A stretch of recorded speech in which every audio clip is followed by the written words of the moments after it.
Live from Citizen TV, this is JKL with Jeff Koinange. And you know, if it's Wednesday, it's all about those three letters on the keyboard that follow each other. JKL. Tonight, on the heels of the cabinet retreat in Naivasha, on the bench tonight live. In fact, he's already showed up, is the Cabinet Secretary for Public Service, Moses Kuria, a.k.a. MK. Good to see you, sir. Good to see you again. Karibu sana. Thank you. From Naivasha with? With love for you. You know, a lot of people don't know that movie back in the day, right?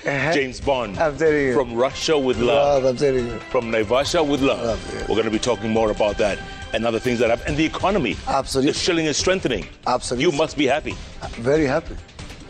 Moses Kuria on the bench was going to start very shortly. In the meantime, start tweeting at Koinange Jeff, at Citizen TV Kenya, the hashtag. It's JK Live. JK Live begins right now. Tonight.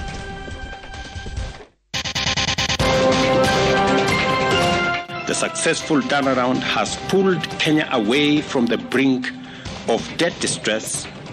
Light at the end of the tunnel. President Ruto says payment of $1.5 billion Eurobond debt has eased country's debt burden. People die at Nyakach in a crash involving a lorry ferrying sand and a 14-seater matatu. Kutoka jana mpaka leo walikuwa wanatafuta mtoto mpaka wakaripoti kwa Parkland Police Station, wakafanya investigation. Baadaye saa 5 hivi wakasema mtoto amepatikana ndani ya swimming pool. Agony for a family. 11-year-old pupil drowns in swimming pool at Visa Oswald School. We are going to prosecute now this matter in the public court, and we are going to tell Kenyans who is against them and who is with them. Kenyans have serious things ranging from unemployment, high cost of living. Disagreement in Parliament. Azimio MPs walk out of debate on affordable housing. And welcome to the broadcast. Our sign language interpreter tonight is Yulanzali.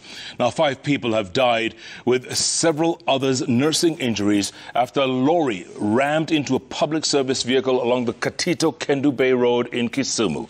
The lorry, which was ferrying sand towards Kisumu, is reported to have had a tire burst before the driver lost control and got into a head-on collision with a public service matatu heading to Homa Bay. Nyanza Regional Traffic Police boss Alan Mwangi has confirmed the accident, indicating that investigations have begun to establish the exact number of passengers who were in the ill-fated vehicle. Police have launched a probe into the accident, even as they appeal to motorists to exercise caution and adhere to traffic laws. Switching gears now and on to politics, President William Ruto now says the country has overcome a situation of debt distress after paying off $1.5 billion worth of debt of the magnitude of $2 billion Eurobond. Now, Ruto, who spoke in Naivasha, says courtesy of sound economic and monetary policy in interventions, the country is now on a path of economic prosperity. Ruto cited the appreciation of the Kenya shilling against major global currencies as a major success as it reduces the country's debt exposure by more than 700 billion shillings. Let's get more from our very own Sam Gituku. Last week, the government secured a $1.5 billion Eurobond at a record high interest rate of 9.75%, which was intended for buying back the maturing $2 billion Eurobond. Even though the debt matures in June 2024, President Ruto now says it has been settled. The successful execution of both the buyback and the new bond issue demonstrate strong investor confidence in Kenya through the international capital markets and a vote of confidence in the government's overall economic management, particularly our public debt management strategy.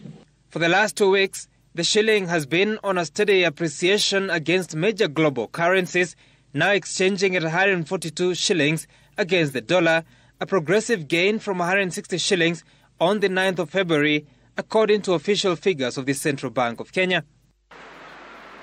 According to the CBK, the public debt stood at 11.1 trillion shillings in December 2023. This comprised 5 trillion shillings of domestic debt, which is Kenya shilling denominated. Over 6 trillion shillings was in form of external debt, majorly dollar denominated. At the time, the external debt stood at $38.9 billion US. The applying exchange rate was 156 shillings against the dollar. And now, with the shilling gaining to 142 shillings, the same $38.9 billion US would translate to just over 5.5 trillion shillings. The foreign exchange has lowered the December debt by more than half a trillion. In turn, this has reduced our overall debt by Kenya shillings 722 billion, and also reduced our debt service costs by Kenya shillings 195 billion over the next years, saving the country a total of almost $1 trillion. President Ruto says the 2-week turn of events is the product of diligent and consistent steps by the government that now pave the way for economic turnaround. Our economy is on a trajectory that will create more jobs and more wealth, finance investment in goods and services, and usher this nation into the era of inclusive growth. Sam Gituku, Citizen TV, Nairobi. All right, Gitux, thanks so much for that. At the same time, the president has told his cabinet that he will not tolerate corruption and that each member is on his own or on her own if in any way implicated. Speaking during the conclusion of a 3-day government retreat, the president warned his cabinet against being duped into fictitious payments by cartels who invoke his name in vain. Let's get more from our very own Stephen Little. After going through strategies to better service delivery in government, the corruption dragon loomed large. President William Ruto, in his final remarks while closing the 3-day retreat, warned members of his cabinet as well as principal secretaries in various departments that they are on their own and none will be spared in the fight against graft. Each and every one of you have my telephone number, and it's only one. I don't have two. And I believe every principal secretary and every cabinet secretary has my telephone number. In the event that you are in a place where you have been threatened by anybody, or if anybody comes to you and says, the president has said this, or I am a cousin or a brother or a relative of the president and I want this or the other, please don't believe them. The president told his cabinet that excuses will not be allowed in the war against graft, warning them to be wary of cartels who invoke his name. There is no room or space or opportunity for this administration not to deal with corruption firmly, decisively, and conclusively. Investigative agencies dealing with graft have also been directed to carry out their work diligently and ensure no stone is unturned to ensure prudence in the utilization of public resources. If I want anything from any one of you, I will call you myself. And I can confirm to you it will not be about any transaction. It will be about your performance. So do not get enticed into situation, because that is one area that people get to make the wrong decisions. EACC is investigating various government agencies with top government officials in the anti-corruption body radar for suspected graft and abuse of office. Our success is going to be the collective success of each and every one of us. do not allow your colleague to fail. Do not undermine your colleague, because if your colleague fails, in it is your failure. The president's warning comes amid concerns that billions of taxpayers' money ends up in individual pockets, with mega development projects overpriced by those in government offices. President William Ruto has told principal secretaries and cabinet secretaries that they are on their own in the fight against graft, warning those that have the ability to incur expenditure not to be duped into approving payments that are illegal. Stephen Leto, Citizen TV, Naivasha, Nakuru County. All right, Leto, thanks so much for that. Speaking of the president, the cabinet, the shilling, the Eurobond, let's go straight to the bench.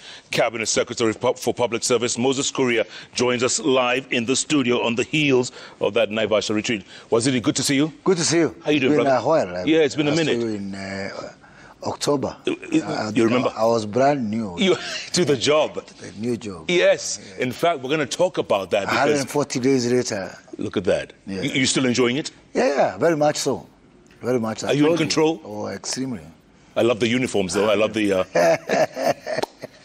And the parades, isn't it? Yeah. Okay, Waziri, real quick. It looks like the Euro bond was partly paid this week. Explain to Koinange, explain to Wanjiko what that $1.5 billion means to our economy. It means a lot. This is what it means. First of all, in the wisdom or the lack of it, of what we did in 2015, we put for ourselves this burden of paying $2 billion on a single night. In June this year, we are supposed to pay $2 billion US.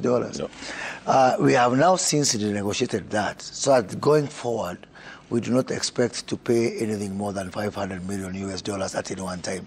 That's what sensible people would do, isn't it? So even if you owe me money, you come and talk to me and tell me, let me pay you in installments, in manageable installments. So with wisdom of hindsight, we should have done that from the previous administration, but now we put on ourselves this burden of paying it overnight. So it was important to pay off the Eurobond. First of all, one, because we are in this debt trap. There is a debt trap whereby even for us to pay the debt, we are still turning to markets. We have to borrow more money for us to pay money. And we have really no option because until our economy is able to expand in a way that we can be able to, to pay, debts from our own internal resources, then it was important to turn to the markets. Two, the lack of paying of that debt, or not paying that debt, or the anxiety, not even lack of pay, because it's not due. It is important to know that the Eurobond is not due. Right. It's not due for another 4 months or so. But it was important to pay off the Eurobond so that, to calm the market. Because people are speculating. People are saying, you know what? The government is going to come and mop up all the dollars that are there in the market to pay off the Eurobond. So everybody saying, let me hold on to mine so that I can cash out at the time that the government comes to, to mop up the dollars to pay the Eurobond. Right. So what does paying the Eurobond means? It sends a message to those speculators. Look, we're not going to do that. Please know what you do with your dollars. If you're holding your dollars with the hope that government is going to come and take them from you at a very good price so that we can pay the Eurobond, it's not going to happen. So those guys who are holding the dollars have had no option but to offload them. Right. Hence why the shilling is now taking its shape. Remember, those kind of speculations came at a time when the new governor of Central Bank, Dr. Kamau Udoge, made a decision once he took over Central Bank from Patrick Njoroge to say that, that, and I think I told you that in our last engagement, that we were artificially supporting the shilling. We were spending, close to $2 billion every year to supporting the shilling, artificially, so that we live in that sort of illusion that we are doing well when we're not doing well. You know what? Like we agreed to do on fuel, like we agreed to do on unga, on the currency, we also say, look, if it is weak, let it be weak. Okay. There's no point of makeup. Yeah. So what happened with that policy? The makeup fell off, and we allowed the shilling to, So explain to me, 20 point. It was 162 at one point. Yes. It fell down to 142 Absolutely. now. Speculation. It was up because of speculation. Now what's going to happen? The shilling is finding its true value. And that is a wonderful thing about not fixing, exchange rates artificially. Right. Because once the speculations end, now what is going to take over are fundamentals. And what you're finding now is that the true value of the shilling is going to be realized. So what happens to Wanjiko? What happens to the border guy? How do you explain that to Mama Mboga in simple terms? Mama Mboga is already aware, because Mama Mboga knew when it was up. I didn't have to explain. They knew it when it was up. Do I need to tell them when it's down? That's what Swahili people say, mwenye macho hambiwi tazama. Will that translate in their pockets going forward? Absolutely, especially because of some of the imported goods. The people will not be very amused, of course, are our exporters, our coffee people, our tea people, our horticulture people. Those ones are not going to be very happy. Our gallant men and women, what we are doing on health. So the sum total of all that is going to be good. But, I want to echo what the president said when, for example, the fuel price was going up. Then fuel price started coming down. And people are clapping at him, but I told them, stop clapping at me. It's not me. It's the market. So equally, I want to ask people, there's nothing that we have done fundamentally in 1 week. It is only that the market fundamentals are right. And what we promise Kenyans is never to lie to them. We promise Kenyans that we're not going to lie to you. You throw stones at us, you make noise at us. Ours will be just to tell you the truth and tell it again and again and again. So the economy is rising on its own. Rebound. I mean, it's rebounding on its own.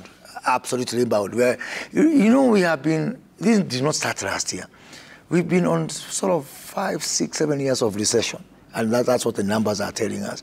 We've been on 7 years of recession. So what's happening now? From 7 years, starting to reverse it now, it is big news. You just need to look at what we reached at the end of 23, the last quarter of 2023, in terms of the economic survey, where the economy grew at 5.9%. They're up from 4.1% in a similar period in 2022. Agriculture. 2022 was growing at negative 1.1%. Remember, we had the drought. Yeah. This last quarter, the one for ending 2023, agriculture grew by a whole 6.1%. Areas like hotels and food and beverages, all that, grew by a whole 14%. Right. So things are really looking up. They're looking up. And they're looking up not because of a story, or because you want to tell people now, msijali, maisha iko sawa, because the figures are telling us that. And numbers don't lie. Science is right. Voodoo, I don't know. I want to talk about that and talk about Naivasha as well. I heard the president read you guys the Riot Act. Well, don't answer. Hold the thought. But you did say it was smoking, right? It was smoking, yes. Smoking, it was quite smoking. Yeah. Public Service Cabinet Secretary Moses Kuria on the bench. We're going to continue. We're going to give him a little break, continue with our stories, come back and talk some more because there's so much ground to cover. What happened in Naivasha and going forward. In the meantime, on to the news. And the judiciary continues to fight for upholding of its independence, with Chief Justice Martha Koinange asking other arms of government to respect its constitutionally granted independence. Now, the Chief Justice, speaking after the close of the judiciary's heads of court consultative meeting in Naivasha, said that while there is need for reciprocity and interdependence with other arms of government, the judiciary should be given space to operate independently. We get more from our very own Brenda Wanga. The meeting that brought together the heads of the superior courts of Kenya in Naivasha came as the judiciary reeled from a sustained onslaught from the executive and sections of the legislature. The judges say this needs to stop. The judiciary will collaborate and work with other arms of government in the spirit of interdependence, reciprocation. However, the other arms of government must also respect the independence of the judiciary. There shall be more interaction between the judiciary and other arms of government to communicate the needs of the judiciary without interfering with the independence of the judiciary in the spirit of cooperative dialogue. The attacks, including the criticism of individual judges as well as the blatant refusal by authorities to obey court orders, has both the Judicial Service Commission and now the courts concerned. Any case of disobedience of a court order is very serious. A court order must be obeyed with utmost obedience until it is reviewed or set aside, because we are a country that is governed by the rule of law. The CJ says the judiciary continues to work for the expeditious delivery of justice, but that their efforts are hampered by lack of adequate financial resources. We had requested for 43 billion according to the needs of the judiciary. Human resource capacity, the number of judges, magistrates and staff who can be able to serve Kenya all over, the infrastructure developments and other tools that we require to serve Kenyans. We had requested for 43 billion, but we were able to get 20 billion. And that shortage persists. 0.06. It is 0.06% of the national budget. That's what we receive. But despite the financial challenges and the threats to their independence, the judiciary says it is committed to serving their constituents through streamlining court processes, adoption of alternative dispute resolution mechanisms, and use of technology. They also committed to enhance the fight against graft in the judiciary. The High Court will undertake a rapid resource initiative, which they have been doing regularly, to prepare the records of appeal to enable fast tracking of the criminal appeals at the Court of Appeal. The Chief Justice had come under attack for her willingness to engage with the executive at State House in the wake of the attacks on the judiciary. In a statement, the CJ says there will be continued interactions between the judiciary and other arms of government as it seeks to communicate its needs. However, such engagements will not interfere with the independence of the judiciary. Brenda Wanga, Citizen TV. All right, Brenda, thanks so much for that. At the same time, the Supreme Court of Kenya has returned a petition challenging the National Social Security Fund Act of 2013 to the Court of Appeal and has held that the Employment and Labor Relations Court had jurisdiction to determine the case despite an earlier decision by the Court of Appeal to the contrary. Now, the Supreme Court held that the Court of Appeal was wrong in finding that the Labour Court has no powers to hear the case challenging the change in NSSF laws. As Emily Jabet reports, the Supreme Court said the Court of Appeal needs to consider the matter afresh and determine it urgently.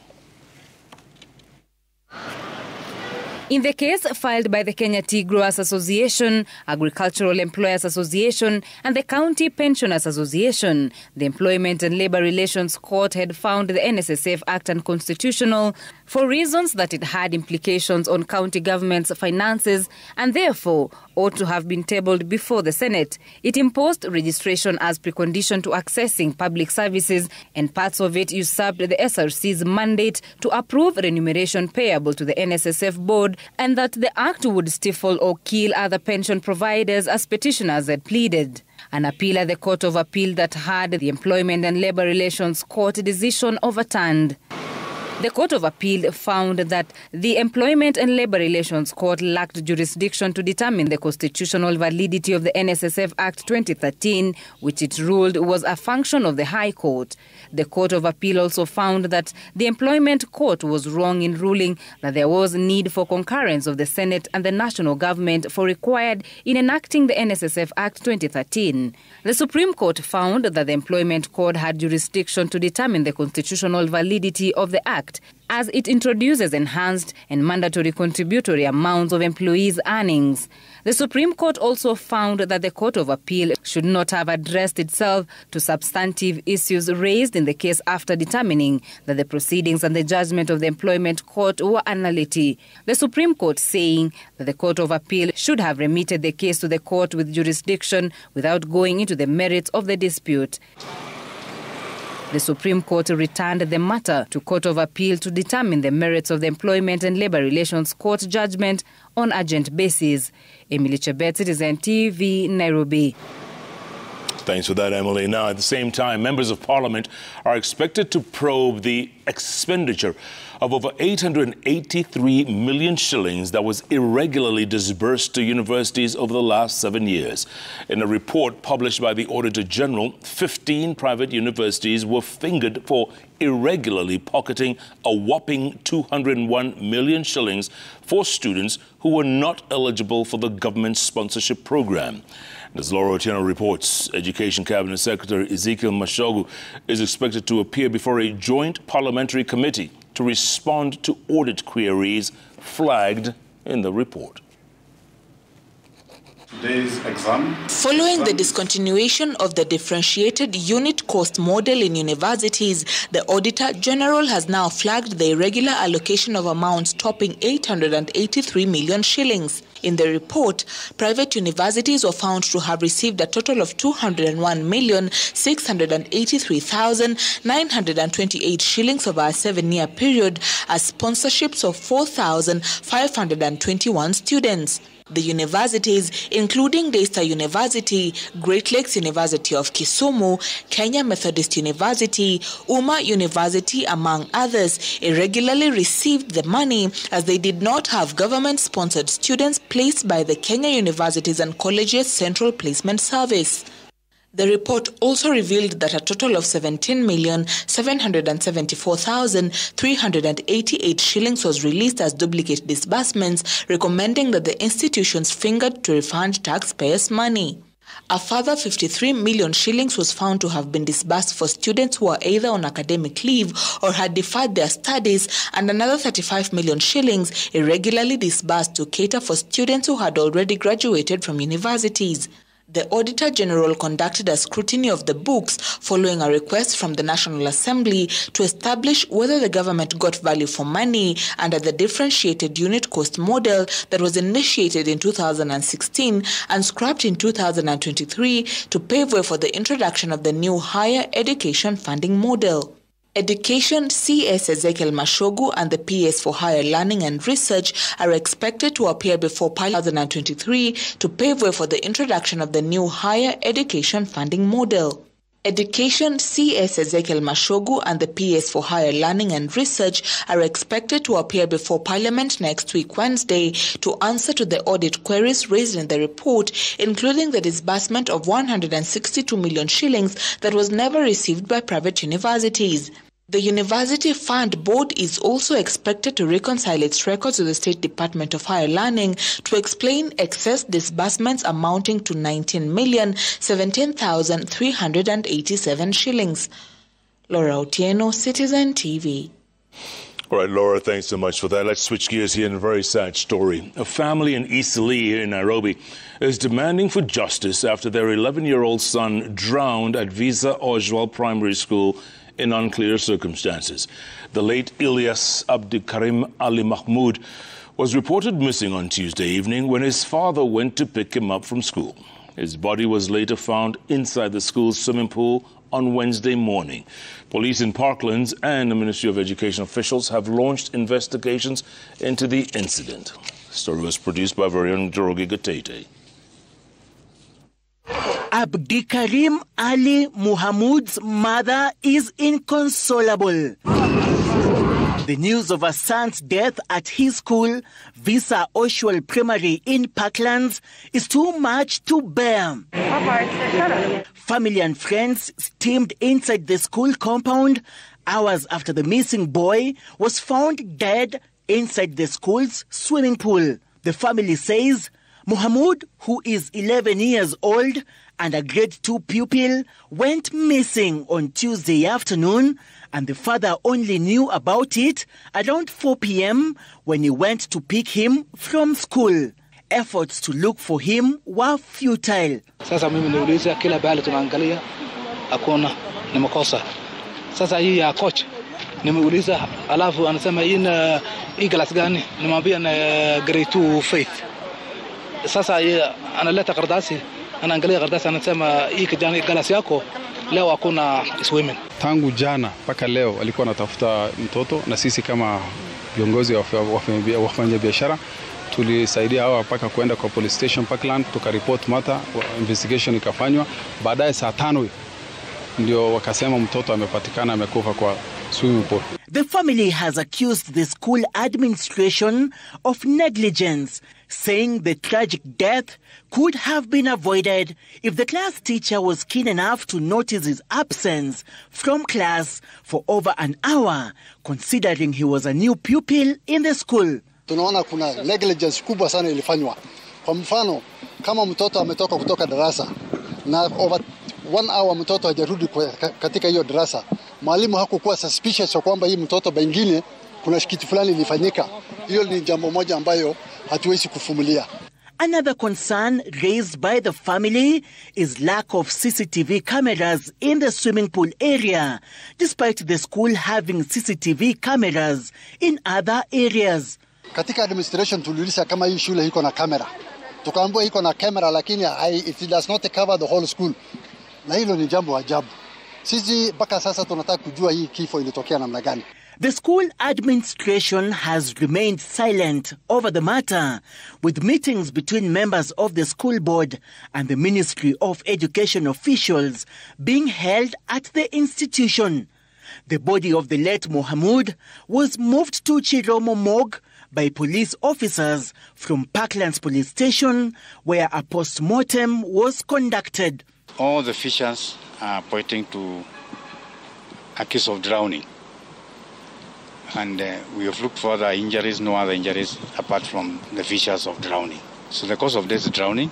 This is a clear case of negligence. We shall be moving further to look at other legal avenues, both criminal and civil, to redress the family that has lost a young, brilliant, a young future leader. Police in Parklands have commenced investigations into the incident. The late Mohamud is expected to be buried on Thursday at the Langata Cemetery.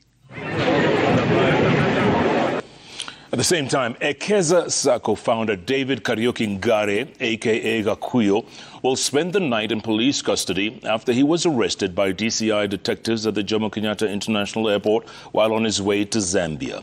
Gakuyo, who recorded himself minutes after his arrest, was set to travel to Zambia for a business meeting. The businessman, who also runs a church in Thika, was in 2019 accused by thousands of Ekeza Sacco members of defrauding them over 1 billion shillings after they invested in his Sacco with more than owning pieces of land and getting good returns. Now, DCI detectives say his arrest followed complaints from some of his members who are yet to be repaid despite the businessman promising to settle them over 4 years ago. Gakuyo's lawyer, Ndegwanjiro, has defended his client, saying the arrest was suspicious, claiming his client has settled all his dues owed to him by members of the Sacco. After paying the amount that was agreed upon, over 1.something billion, and therefore the same claim is now being repeated, and the same sequence is being repeated. But we were given an opportunity to explain ourselves, and we exercised our right to remain silent because they have already made a decision that is going to be presented in court tomorrow. All right, on that note, we're going to take our first break here on Jeff Koinange Live. Remind you, our guest live in the studio, Cabinet Secretary for Public Service, Moses Kuria, a.k.a. MK, on the heels of the Naivasha retreat, cabinet retreat.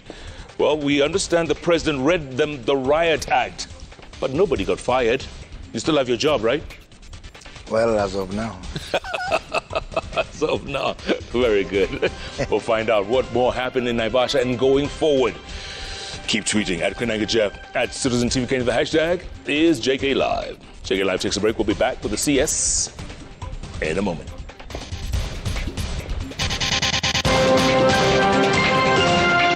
Coming up on the bench tonight, we host Cabinet Secretary Moses Kuria with insider details of the cabinet retreat.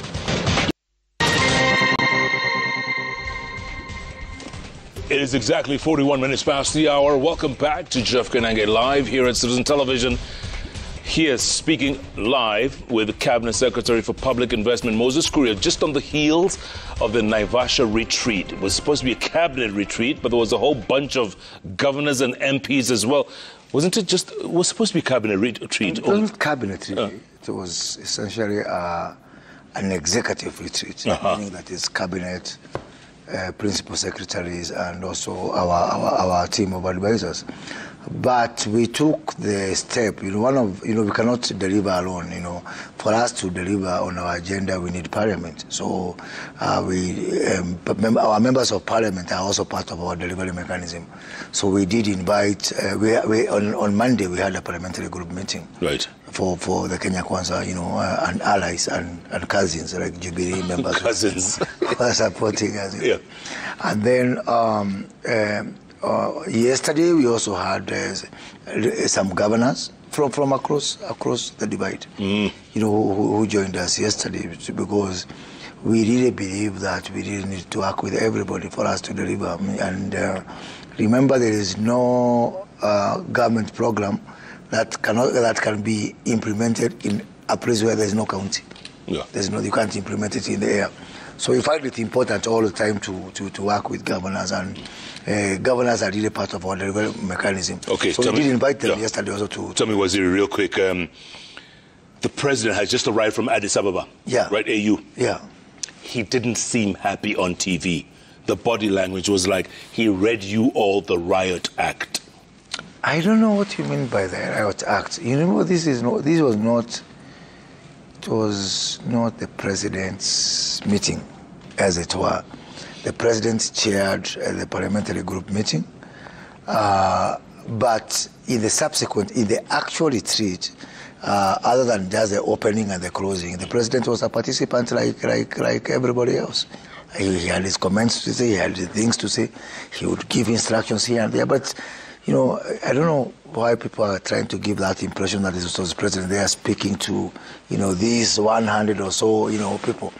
As a matter of fact, the president spoke for cumulatively, not more than one hour, cumulatively, for the 3 days. For the 3 days? Yeah, maximum maybe 1.5 hours, cumulatively.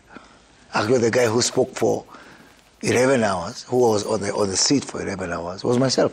You? Yeah, absolutely, because I was the one who was taking people through this whole retreat, because as a minister in charge of performance and delivery, remember, for the last 2 months I have been going around all the ministries and checking on leading a team, not personally, but leading a team with a lot of people from across different departments, and this particular time, remember, it's not our first retreat. Right. We had one in Nanyuki last year. Correct. And we wanted to do something different this year, because we were saying, because of time is terribly short and we have got a lot of things to discuss. So we devolved that, to the ministries, and we had this road show where we would go to every ministry and have meet with the minister and the PS, and not just them, but the whole body of the senior executives who, implement our agenda.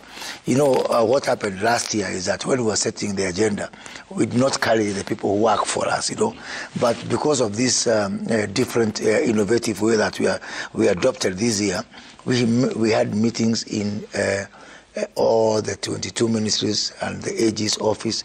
We even went beyond that and met the independent offices. And they're independent, constitutionally they're independent, people like Teacher Service Commission. We even went beyond that, and, I even had an engagement with my team, with the judiciary, led by none other than Mother Koome. So it was very heavy, it was very intense. It was really, really intense. Okay. And we, because of the meetings that we've had, we had a lot to discuss. We had a lot to decipher. We had a lot to see. Did you achieve a lot? Because, people say, okay, you met in Sakana last year. Now you met in Naivasha. Yeah. Are you achieving anything, or is it a talk shop? No, first of all, we don't achieve things in the meeting. We achieve things in our offices and in our work. The retreat is actually for taking stock of what we have achieved over the last 1 year. And the analogy that we gave for this retreat, we said last year we were planting. So we met to review how is the seed that we planted. Did it germinate? Did it? Of course it did. 171 achievements. 171 achievements collectively.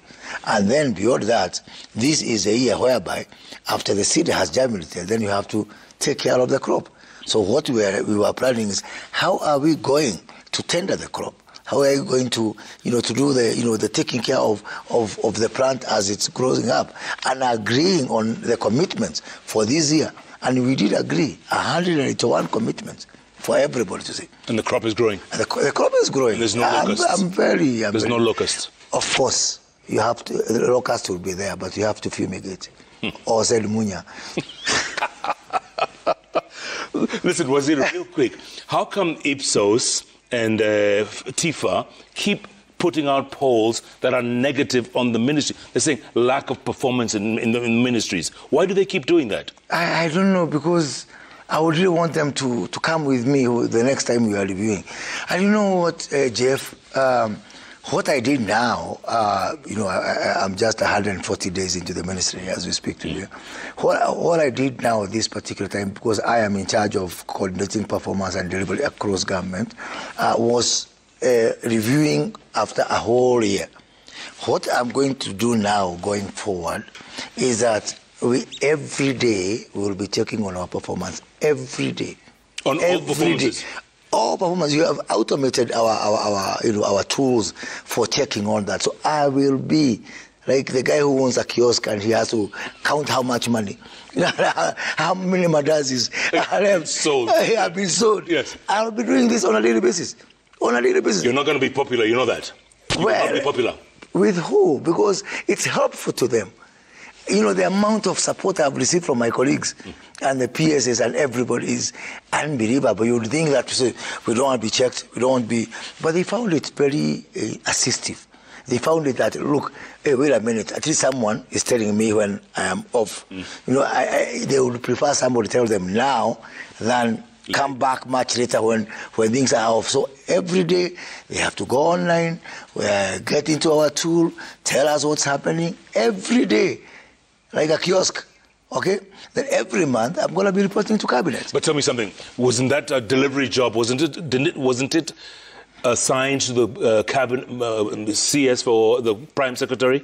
It was, but in the executive order that was issued on the 4th of October last year, 140 days ago, the performance and delivery role was assigned to... So you're the guy? I am the guy. And you report to the president only? My boss is the president, but listen, because of the whole of government approach, still there is... I talk to the Prime Cabinet Secretary almost every day, because the whole thing of the coordination, ensuring that there are no overlaps and all that, is still within his office. We work extremely well with them. And young MM is a gentleman. You can accuse him of anything, but not of not being a gentleman. The person you doubt is me, but MM is definitely a gentleman. MM is a gentleman. Yeah. Is MK a gentleman? Well, he's trying to be. Waziri, I'm going to let you go for a little while. Come back. Talk more about Naivasha. Right. We'll wrap up Naivasha and talk about moving forward. Right. It looks like the economy is looking up. Absolutely. Huh? Absolutely. And you should know this because you're an economist and an accountant and a certified... Not even that I've got my finger at the pulse of the nation. I like that. Finger on the pulse of the nation. Cabinet Secretary for Public Service Moses Kuria on the bench. We're going to let him go for a little while, continue with the news, business, sports, and then come back and continue the bench. In the meantime, the late marathon world champion Kelvin Kiptum died of severe head injuries sustained in a fatal accident. Chief Government Pathologist Dr. Johansen Odwor conducted a post-mortem revealing fractures on Kiptum's skull, ribs, and damage to his lungs consistent with the motor vehicle accident. Now, addressing journalists after conducting a post-mortem on the deceased at Eldoret Hospital mortuary on Wednesday, Dr. Odwor disclosed that the late marathoner sustained extensive skull fractures at the base of his skull, leading to his demise. Now, family spokesman Philip Kiplagat expressed satisfaction with the details, announcing the family's decision to proceed with Kiptum's burial on Friday. The final farewell for Kiptum is set to take place at his farm near Naiberi in Uasin Gishu County. Gervais Kizimana, Kiptum's coach, who died in the same accident, has been laid to rest at the Rusororo Cemetery in Kigali in Rwanda. Which, when I look at them, they look more of something which caused by a motor vehicle accident. We've taken samples for further analysis because the circumstance of the death is still being investigated. So there are some samples will be taken which will undergo what is called a full toxicological analysis. Witness the whole process. We started at 11 at Memaliza at 13:40. Then we are waiting for the samples that they have said they will be taken for analysis. And we are okay with the process of postmortem. At the same time, Azimio la Umoja members of parliament staged a walkout from the National Assembly when MPs were voting on amendments to the Affordable Housing Bill 2023. The bill now heads to the Senate after sailing through the third reading during the committee, the whole House. Now, Seth Olale was there, and here's his report. The minority whip in the National Assembly, Junet Mohammed, led opposition MPs in storming out of the chamber where legislators were voting on amendments to the Affordable Housing Bill 2023. So we have decided now to walk out from the committee of the whole House. We are going to prosecute now this matter in the public court, and we are going to tell Kenyans who is against them and who is with them. Kenyans have serious things ranging from unemployment, high cost of living, to high cost of education that should be discussed on the floor of the parliament. Housing is a private good that should be left to Kenyans to decide on their own by providing jobs and letting them build their own houses. The process that is going on is purely robotic, it is meaningless, it is prejudged, it was agreed in Naivasha. Kenyans' payslip is constrained already. If you intrude into somebody's payslip and you start deducting gross, do you really understand what you are doing? He is determined to push it, whether Kenyans like it or not, whether you are crying, he does not care. This bill is not good for Kenyans. Nonetheless, the bill sailed through the third reading during the committee of the whole House, paving way for Senate to deliberate on the bill. This is the true spirit of democracy, that often the majority will have their way and the minority will always have their say. Opposition MPs who staged a similar move during the third reading of the Finance Bill 2023 are not ruling out seeking alternative measures in order to have their concerns heard and determined, and this includes seeking legal action. Seth Olale, Citizen TV, Parliament Buildings, Nairobi County. All right, Seth, thanks so much for that. Now, the Kenya Medical Supplies Authority, KEMSA, has asked the acting director in charge of supplies, Gilbert Mamati, to step aside to allow investigations into irregular tender procurement. Now, KEMSA board chairman Irungu Nyakera says the board has reshuffled 23 staff members in the procurement department and has commenced the process to recruit a substantive procurement director. Now, Nyakara says internal audit carried out between July and December last year revealed that some of the companies awarded tenders did not even pass the technical stage, prompting the board to revoke the tenders and begin the tendering process afresh. Now, the board has also announced the operationalization of the Kisumu Regional Distribution Center and the Mombasa Regional Distribution Center in March and June, respectively.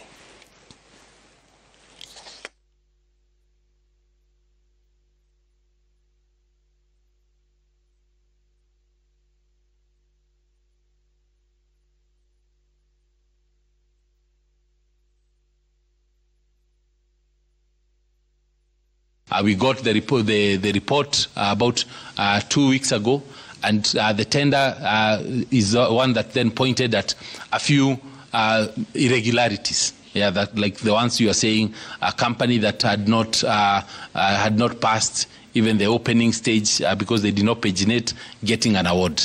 In light of the results of the audit and with a view to mitigate them, the acting director in procurement department was requested to step aside to independently respond to the audit queries that were raised. Secondly, several staff in the procurement department were reshuffled with an emphasis on those who had stayed at one station longest in a bid to infuse fresh thinking and rejuvenation of departments in the directorate.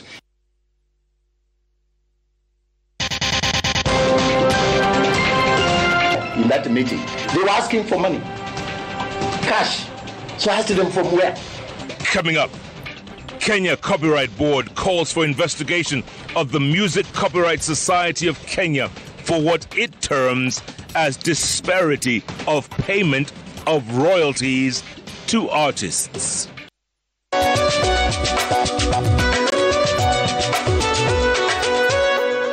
It is exactly 5 minutes past the hour. Welcome back to Jeff Koinange Live here at Citizen Television. On to business news. And the National Assembly has been urged to expedite the passing of the Cooperative Bill 2023, which seeks to enhance the governance of cooperatives and the protection of members' savings through enhanced supervision and regulation. Now, speaking in Mombasa at the ongoing 9th SACCO Leaders Convention Cooperative Alliance of Kenya, CEO Daniel Marubu says the bill will eliminate pyramids and shylocks disguised as SACCOs and cooperatives.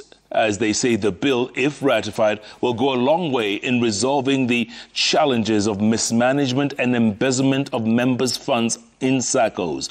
The bill also gives powers to seize and auction property acquired from embezzled funds. Wapitishe mswada ambao tayari umepelekwa huko bungeni kuangalia ya kwamba vyama vya ushirika tumekuwa na sheria mpya, sheria nzuri ambayo inaweza kuangazia mambo ya uongozi bora katika vyama vya ushirika. Katika hiyo sheria tumesema ni kwamba yeyote ambaye atapatikana akifunja mali ya vyama vya ushirika, mali yake itauzwa ili pesa ya vyama vya ushirika ipatikane, irudishwe kwa vyama vya ushirika. Hii pesa ambayo inatolewa ya affordable housing, je, kutakuwa na uwezekano ya kwamba vyama vya ushirika wawekwe mbele ili wasaidie nao members wao pia ambaye hawajakuwa na uwezo wa kujenga nyumba? Angalia 90% ya wale ambao wanajenga manyumba, hata fundi wa mkono, wengi hawana cheti, hawajasoma. Lakini zile shule za TVET ziko na certificate, kutoka artisan certificate, kuna certificate zenyewe, kuna diploma all the way mpaka degree. Kwa hivyo government ikaweza kusponsor hao mafundi, mtu aje na ujuzi wake, mtu mwingine amepiga plaster miaka 10, aje na ujuzi wake apatiwe cheti. At the same time, the Kenya Copyright Board, KCOBO, is intensifying its scrutiny of the Music Copyright Society of Kenya, citing alleged mismanagement of artists' royalties. Now, KCOBO chairperson Joshua Kutun is now calling on the Ethics and Anti-Corruption Commission to investigate the significant disparity between the amounts collected and the funds disbursed to artists nationwide. Let's get more from our very own Jasmine Wamboi. According to the Kenya Copyright Board, artists should have received 6 times more than they did in 2023. This assertion hinges on allegations that the 3 collective management organizations, that is the Music Copyright Society of Kenya, the Performers' Rights Society of Kenya, and the Kenya Association of Music Producers, collectively misappropriated the sum of 249 million shillings. Ruben Kikame was paid 122,410. Ruben Kigame was supposed to be paid 734,000. Otile Brown, who was paid 120,000, should have been paid 720,000. Where is 500,000 for Otile Brown? Marakwet's daughter, she's called Millicent Chepkorir. aka Marakwet daughter with a Hasom, Mali Safi, was paid 108,000. Upon our own internal analysis, she was supposed to be paid 640,000. Kekobo also criticized what he deemed as exorbitant salaries and allowances for officials at MCSK to the detriment of artists. A CEO earning 1.3 million. In a year, a CEO should be ashamed of earning 14 million and distributing 7 million to the artist. A board that earns, the entire board in a year of MCSK gets over 14 million in allowances, only to distribute 7 million. However, in his own defense, MCSK CEO Ezekiel Mutua says it was in fact Kutuni who wanted to misappropriate artists' monies by demanding a bribe. Let now the chips fall where they may. And I'll look at the camera. That day when we were there in that meeting, they were asking for money. Cash. So I asked them from where? When we announced we have 20 million, we stayed in the boardroom for 2 hours. At the story, shameless people holding public office, stinging to the core. And now they turn the guns on us. The regulatory body now says it will ensure that the collection of revenues is done through eCitizen, even as it seeks to review the licenses of the 3 collective management organizations. Part of the records that we are tabling here today is part of the document that is required for you to either get a license or not. So we will be reviewing also the license. However, Mutua argues that this constitutes interference with the affairs of a private entity. A private company has its own rules and regulations. As a public body, you don't come in. You cannot do that. In any case, when I look at the dailies today, the headlines about misappropriation in government bodies. What have they done about it? And as the bulls continue butting heads, artists will continue to suffer meager quarterly payouts, if any. Jasmine Wambui, Citizen TV, Nairobi. All right, Jasmine, thanks so much for that. Now, real estate stakeholders have faltered the intention to amend a section of the Lands Act 2012 to introduce a requirement for land buying and selling companies to deposit 500 million shillings as collateral before they are cleared for registration. Led by the Real Estate Stakeholders Association chairperson Kinyua Wairato, the entrepreneurs say that the bill would be punitive to their business. They propose that the government should work with the association to ensure there is regulation. Now, according to Koinange Central Member of Parliament, Gashohi Gitare, who sponsored the bill, he says the bill aims to ensure that all entities dealing in land are regulated, as well as set a minimum fee for registration of land dealing companies and imposing penalties for non-compliance. However, the real estate stakeholders, through the umbrella body, which represents over 200 land buying companies, are not opposed to the regulation as proposed in the bill, but are calling on Parliament to hold on to the implementation to give them a chance to self-regulate. They have also come together and have formed an association to regulate themselves. Even ourselves, we may have just started as an association, but the long goal is to have regulations that can regulate the industry. We are not running away from regulation, because what we want is a regulation that will favor our clients, that will favor our members. So we already have made steps, and I think that what the Honourable MP should have done is come to us and see how they can now introduce the aspect of government regulation so that we can work together. Now, players in Kenya's medical industry say the country can become a top medical tourism destination with the right policies and support from stakeholders. Aga Khan University Hospital CEO Rashid Khalani says that Kenya should focus on boosting local manufacturing as one way to achieve the status. Take a listen. Stakeholders in Kenya's medical space are seeking a reversal of a trend where Kenyans travel abroad to seek treatment. Boosting local manufacturing of key items is touted as a crucial step in enabling the country to become a premier medical hub in the continent. What we need to promote is the local production. If you look at the countries that you named, India, Thailand, there is a lot of local manufacturing that is happening of medical devices, of pharmaceutical products, of medical surgical supplies. The second part is to create an enabling environment. When we talk about NHIF or SHIF, they have to create an enabling environment for the industry. Every year, thousands of Kenyans are sent abroad for specialized care, with India accounting for a bulk of the referrals. The inbound medical tourism into India is worth $7 billion. If you add Turkey, Dubai, so many other places, I think the numbers will run into tens and billions of dollars.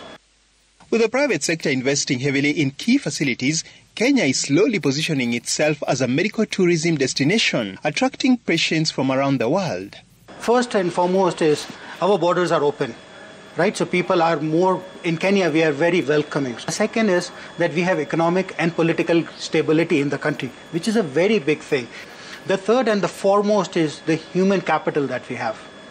I think we in Kenya, we are very blessed. We have fantastic quality of human resources. A thriving medical tourism market is equally expected to spur further growth in sectors such as transport, hospitality and agriculture. Dennis Otieno, Citizen TV. On to our weekly feature. Smart Farm in Kenya successfully hosted the 7th edition of the Africa Agri Expo in Nairobi, in an event that provided new ideas on innovations and value addition, from cold storage to onions to use of drones on farms. The expo offered a great learning experience for visitors. Once again, here's our very own Dennis Otieno with Smart Farm. Smart Farm, brought to you by Equity. Boostika from Equity ensures that you don't get stuck when low on cash. So, next time you're sending money, making payments or buying airtime using *247# Equitel or Equity mobile app and you have insufficient funds, simply accept the Boostika prompt and complete your transaction. On Monday this week, the Africa Agri Expo 2024 came to life at Nairobi's Sarit Center. The expo, now in its 7th edition, brought together stakeholders to chart the way forward for Africa's agriculture. The two-day event had fantastic innovations on display for the hundreds of visitors who made their time for the feat. This stand by Natural Storage Solutions was a major attraction, showcasing cold storage method of onions. Here, the crop can be stored in cold storage for up to 10 months at between 0 to 2 degrees centigrade. Because onion is a very high consumable items, one of the highest consumable items, and the wastage is very high because of the climate change, sudden rain. So the rain is damaging the product. So if you store it in a cold storage, then you can save the product as well. But the disadvantage of cold storage is very high cost, and the power consumption is very high, and the sprouting issues are there. But we are managing it in our technology. If you build a cold storage, then you get a 2% of losses, and if you don't get the store in the cold storage and open, then it will be 35-40% of losses. Not far from here is this stand under the Nairobi County Government, showcasing what the city has to offer with regard to milk value addition. Njui Mwaura is among the exhibitors, with a special focus on making probiotic yogurt. The probiotic culture is healthier than the other culture, yes, because it gets into your guts and cleans your gut. When I value add, I can keep my milk for a month. Number two, it increases the value. If I'm going to sell a liter of milk, raw milk, at an optimum of 80 shillings in Nairobi, because it's going for 80 shillings. If I do yogurt, the normal yogurt you can sell for even 200, 300. Ours we do for between 300 and 400 per liter. A key highlight of the expo was perhaps the focus on forgotten or heritage crops such as sorghum. Nate Bloom is the founder of Sorghum United, which is a global group of sorghum and millet industry stakeholders and supporters. The group has launched a children's book series with characters based on various global names for sorghum. The reason we do that is because farmers will grow grains like these if there's a place to sell them, right? But you can't have a place to sell them if consumers don't know that they exist. So we find that these books are a fun and entertaining way. I call it it's like Indiana Jones meets Captain Planet. It's a great way to get in front of kids and, more importantly, their parents, people who are concerned about their nutrition, they're concerned about doing their part in helping mitigate climate change. We know sorghum is a superfood, right? So the moment these farmers have planted this product, the moment they've harvested, they actually have food. They're also able to sell the rest of the products to us. So what normally happens is you have food, you get money to be able to improve their cost of living. Sorghum is actually, we could call it a forgotten crop, but it's a very interesting crop. It's drought resistant. It uses very little amount of water. Also in terms of nutrition, its nutritional value is very high, and that's why we are encouraging the plantation of it. The expo would not be complete without some aspects of mechanized farming. It was the case at this stand by AgriLine Kenya, a drone startup based in Nairobi, showcasing drone systems that can be used by both small and large-scale farmers. When you're talking about in terms of reducing time, these drones are 16 times faster than human spraying and much safer, and they're about 6 or 7 times faster than tractor spraying. They are also slightly less costly than tractors, so the farmers are still reducing their cost. And most importantly, they are safer. It's highly automated, and we are doing like 40 acres per hour with one of these drones. According to the exhibitors here, Africa's agricultural potential is immense and remains largely untapped. It is for that reason that many will continue to cultivate innovation while sowing seeds of progress in their farming.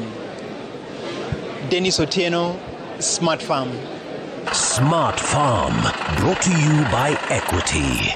Usikwame, Bustika na Equity. Dial *247#, use Equity mobile app or Equitel and enjoy an instant cash boost of up to 100,000 shillings with a repayment period of 30 days, and you can top up multiple times to complete your transactions. Biashara Isikwame, Bustika na Equity.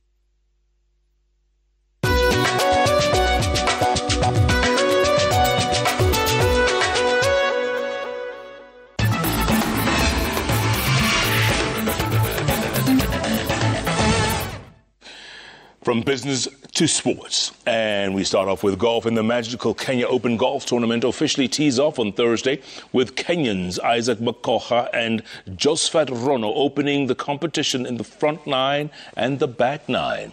Makoha will be at hole 1, while Rono will be at hole 10 at the Muthaiga Golf Club. The first group at hole 1 will also have Sam Hutsby from England, as well as Lucas Vacarisis from Spain. Rono will be in the company of Conor McKinney of Australia, as well as Christian Johansson of Norway. Now, Mohit Medirata, Greg Snow and Dismas Ndiza are the other Kenyans with an early start at the tournament. Action started on Wednesday with a Pro-Am event where the professional golfers play alongside Kenyan amateurs. Now, in the morning results, Kenya Golf Union Chairman Philip Ochola teamed up with Herman Karaoke, Zaytun Mohammed and former Kenya Open champion Justin Harding of South Africa to win the morning session. Karogo Masharia, Jane Karaoke and Lucy Minor teamed up with Marcel Schneider in the afternoon session.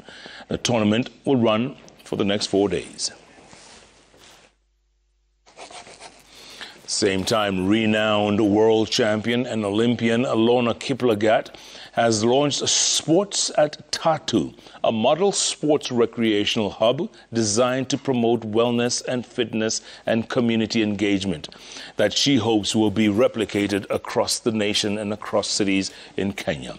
Now, Sports at Tatu targets Tatu City's 4,000 residents. It features a high-quality AstroTurf football pitch for 5-a-side matches and a standard-sized basketball court ideal for games. It also has It also encourages fitness by providing over 100 kilometers of pedestrian walkways, cycle paths, and nature trails. Now, Dutch world champion and Olympian Lorna Kiplagat is Tatu City's health and fitness ambassador. Kiplagat has been pivotal in shaping the design and development of running trails and fitness activities in Tatu City. I really like this whole ordeal. Or people looking far. The watoto, wasichana wenye wako nyumbani, wamama wenye wako nyumbani, watoke nje, wacheze. Sio wanaume peke yao. And on to rallying. Kenya rally driver Nikhil Sachania and his co-driver Deep Patel attributed their success in rallying to their friendship in and out of the rally car. With about a month to go before the WRC Safari Rally in Naivasha, their preparation enters a new phase where their car has been stripped and will be ready for action in the next 1 week. The two hope their friendship will contribute to better results at the Safari Rally over the Easter holidays. Take a listen. Like any person, if you will, but that stays in the car. As soon as you're out of the car, it's back to friends. So yeah, it's very intense. It's a lot of concentration. Hats off to him as well. He concentrates like crazy whilst he's driving. I'm really looking forward to the stages. I know there might be a slight chance of rain. The way the heat is out right now in Kenya, and it's over Easter, so I hope there is some rain. It'll make stuff very interesting, especially for the fans and the drivers. Last year there was quite a significant amount of rain, which threw a lot of us off guard.